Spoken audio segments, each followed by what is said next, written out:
Shalom jemaat Tuhan, saya yakin dan percaya kita semua diberikan sukacita yang melimpah daripada Tuhan. Sebelum kita mau mendengarkan firman Tuhan, mari kita tundukkan kepala kita berdoa. Bapa yang baik, terima kasih Tuhan buat kasih-Mu. Kami bersyukur Tuhan, Engkau selalu ada bagi setiap kehidupan kami. Sekarang Tuhan, hamba-Mu Tuhan akan memberitakan kebenaran firman-Mu. Engkau berkati lidah bibir hamba Tuhan, biarlah hamba berkata-kata seturut dengan kehendak-Mu. Terima kasih Bapa, terima kasih Yesus. Kami siap mendengarkan firman-Mu. Haleluya, amin. Haleluya.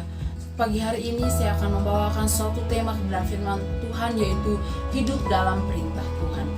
Mari sama-sama kita mau buka dalam Ulangan 8 ayat 1-3 dan kita akan loncat ke ayat 17. Ayat pertama, segenap perintah yang kusampaikan kepadamu pada hari ini harus kamu lakukan dengan setia, supaya kamu hidup dan bertambah banyak, dan kamu memasuki serta menduduki negeri yang dijanjikan Tuhan dengan sumpah nenek moyangmu. Ingatlah kepada seluruh perjalanan yang kau lakukan atas kehendak Tuhan Allahmu di padang gurun selama 40 tahun ini, dengan maksud merendahkan hatimu dan mencobai engkau untuk mengetahui apa yang ada dalam hatimu, yakni apakah engkau berpegang pada perintahnya atau tidak. Jadi ia merendahkan hatimu, membiarkan engkau lapar dan memberi engkau makan mana yang tidak kau kenal dan yang juga tidak dikenal oleh nenek moyangmu, untuk membuat engkau mengerti bahwa manusia bukan hidup dari roti saja, melainkan tetapi manusia hidup dari segala yang diucapkan Tuhan. Kita loncat ke ayat 17. Maka janganlah kau katakan dalam hatimu, kekuasaanku dan kekuatan tanganku lah yang membuat aku memperoleh kekayaan ini. Kita melihat bahwa bangsa Israel pada zaman itu adalah bangsa yang sangat kuat. Pada zaman Musa, pada zaman Yosua, pada zaman hakim-hakim, pada zaman Raja Salomo, pada zaman Daud, bangsa Israel dikenal memiliki kekuatan yang dahsyat. Bangsa Israel ditakuti oleh bangsa-bangsa lain. Bangsa Israel mengalahkan bangsa-bangsa lain. Padahal kita melihat latar belakang dari bangsa Israel adalah seorang budak. Apa yang dapat dilakukan oleh seorang budak? Tidak ada. Tetapi di sini kita melihat bangsa Israel dapat mengalahkan musuh-musuhnya. Yang menjadi pertanyaan yaitu, mengapa bangsa Israel dapat mengalahkan mereka? Mengapa bangsa Israel dapat menjadi kuat? Poin yang pertama, karena bangsa Israel menyembah Allah yang benar. Kita mau garis bawahi menyembah Allah yang benar. Bangsa Israel menyembah Allah yang benar, yaitu Allah Abraham, Allah Ishak, dan Allah Yakub, yang sering disebut Yahweh, dan mereka menyebutnya sebagai Adonai, yaitu Tuhan menyertai mereka. Dalam Yohanes 14 ayat 6, kata Yesus kepadanya, "Akulah jalan, kebenaran, dan hidup. Tidak ada seorang pun yang datang kepada Bapa kalau tidak melalui aku." Ayat ini sudah jelas bahwa tidak ada orang yang dapat kepada Bapa tanpa melalui Tuhan. Dan di sini sudah jelas mengatakan bahwa akulah jalan kebenaran, Tuhan adalah jalan dan kebenaran. Saya yakin dan percaya bahwa kita semua di sini mengikut Tuhan yang benar, mengikut Allah yang benar, menyembah Allah yang benar dengan segenap hati kita. Karena Yesus berkata, ada bangsa-bangsa yang memuji aku dengan mulutnya, bukan dengan hatinya. Biarlah segenap kita di sini menyembah Tuhan, bukan dengan bibir mulut kita saja, tetapi karena dengan segenap hati kita, kerinduan kita menyembah Allah yang benar. Haleluya. Poin yang kedua, mengapa bangsa Israel menjadi kuat dan dapat mengalahkan bangsa-bangsa yang lain? Karena bangsa Israel adalah bangsa pilihan Allah. Bangsa Israel pada saat itu adalah bangsa yang berbeda dari bangsa-bangsa lainnya. Bangsa Israel memiliki Allah, Allah yang menciptakan seluruh dunia ini. Dalam Ulangan 7 ayat 6, sebab engkaulah umat yang kudus bagi Tuhan Allahmu. Engkaulah yang dipilih oleh Tuhan Allahmu dari segala bangsa di atas muka bumi ini untuk menjadi umat kesayangannya. Kita adalah umat kesayangan Tuhan. Namun mengapa Tuhan memilih bangsa Israel? Mengapa Tuhan memilih bangsa satu-satunya, yaitu bangsa Israel? Karena Allah ingin memperkenalkan dirinya. Allah ingin menunjukkan dirinya kepada bangsa-bangsa lain, kepada bangsa-bangsa yang menyembah dewa dewa lain, menyembah Allah yang lain, bahwa ini loh aku yang patut engkau sembah, ini loh aku Allah yang benar, engkau harus menyembah aku. Kita melihat bahwa Allah telah memilih bangsa Israel itu sudah sangat jauh. Ketika Allah memilih bangsa Israel dengan perjanjian kepada Abraham dalam Kejadian 22 ayat 18, oleh keturunanmu lah semua bangsa di bumi akan mendapat berkat, karena engkau mendengarkan firmanku.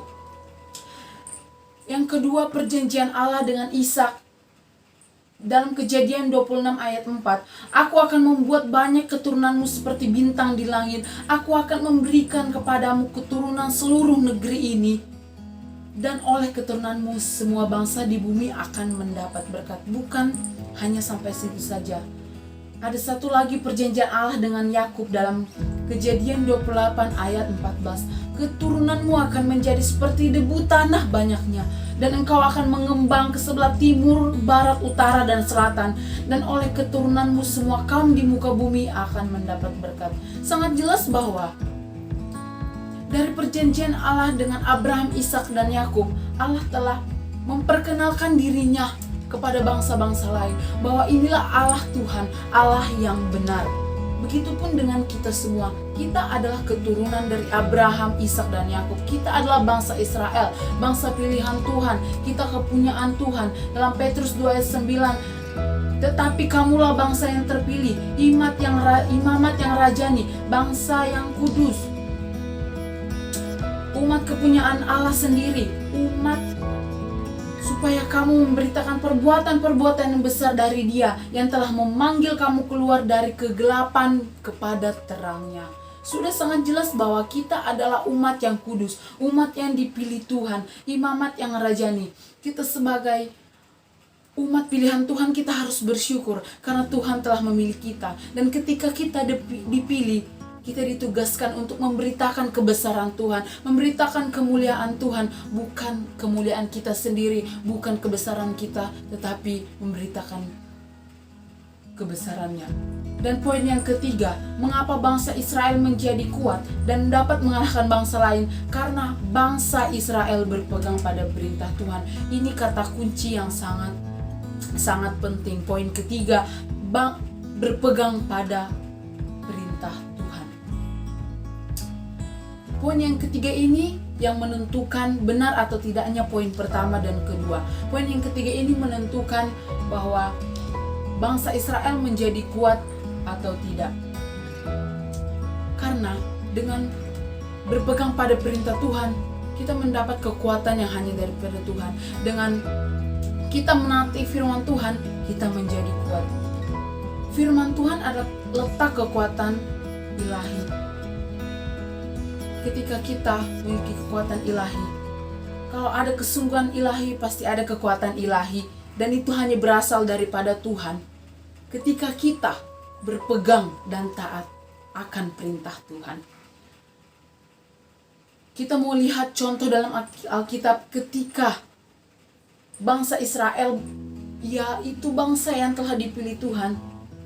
Dalam Bilangan 20 ayat 8 sampai 12 jika kita baca, ketika Tuhan menyuruh Musa untuk mengatakan pada gunung batu itu untuk mengeluarkan air. Tapi apa yang dilakukan Musa? Musa tidak melakukan apa yang diperintahkan Tuhan. Tetapi Musa memukul batu itu. Mungkin kita secara manusia bahwa itu adalah kesalahan yang sepele. Mungkin Musa keliru atau Musa tidak mendengarkan secara jelas apa yang maunya Tuhan. Tetapi dengan kesalahan sekecil itu yang dilakukan oleh Musa mendapat hukuman dari Tuhan, yaitu Musa tidak dapat menikmati tanah perjanjian Tuhan. Contoh yang kedua, kita melihat bahwa Tuhan telah berperintah bagi bangsa Israel untuk tidak menyembah Allah lain. Tetapi apa yang dilakukan bangsa Israel? Bangsa Israel menyembah Allah lain, sehingga Tuhan menurunkan tulah kepada bangsa Israel.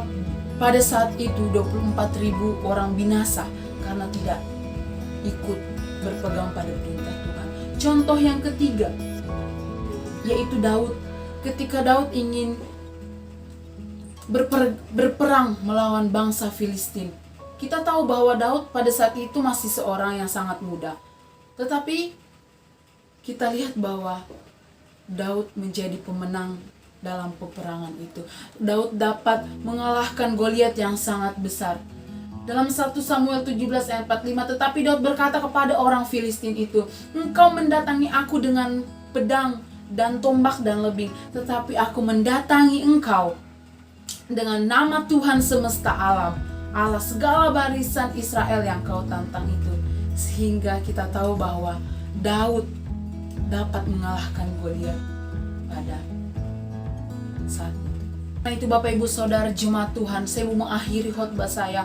Percuma kita menjadi umat kepunyaan Allah, percuma kita menjadi bangsa pilihan Allah, kita menjadi umat kesayangan Tuhan, percuma kita menjadi imamat yang rajani, tetapi kita tidak berpegang pada perintah Tuhan, itu semua percuma. Karena ketika kita berpegang pada firman Tuhan, ketika kita menjadi pelaku-pelaku firman Tuhan, disitulah letak kekuatan ilahi yang akan Tuhan berikan kepada kita. Marilah setiap kita mau belajar untuk berpegang pada perintah Tuhan, kita mau taat akan firman Tuhan, karena ketika kita menjadi pelaku-pelaku firman Tuhan, kita akan mendapat kekuatan ilahi yang daripada Tuhan. Ketika masalah sebesar apapun di depan kita yang menurut kita tidak dapat kita lalui, tidak dapat ada jalan keluar, kita merasa tidak ada yang dapat kita lakukan. Tapi saya mau katakan bahwa mari kita mau berpegang pada perintah Tuhan. Karena ketika kita berpegang pada perintah Tuhan, disitulah Tuhan akan memberikan kekuatan yang sangat dahsyat, kekuatan ilahi yang dapat menyelesaikan semua masalah problema kehidupan kita. Demikianlah firman Tuhan pada sore hari ini. Mari kita mau belajar untuk berpegang pada perintah Tuhan. Mari kita mensatukan hati kita berdoa. Bapa yang baik, terima kasih Tuhan, kami bersyukur Tuhan kami telah mendengarkan firman-Mu. Biarlah Tuhan apa yang telah kami dengarkan saat hari ini Tuhan dapat kami praktekkan dalam setiap kehidupan kami. Kami ingin Tuhan berpegang pada perintah-Mu. Kami ingin menyembah Allah yang benar. Ketika kami Tuhan telah dipilih oleh Engkau, kami ingin Tuhan memberitakan kebesaran firman-Mu, bukan kebesaran kami Tuhan. Biarlah Tuhan ajarlah kami untuk taat kepada Bapa. Terima kasih Bapa, terima kasih Yesus. Kami mengucap syukur dan berdoa. Haleluya. Amin.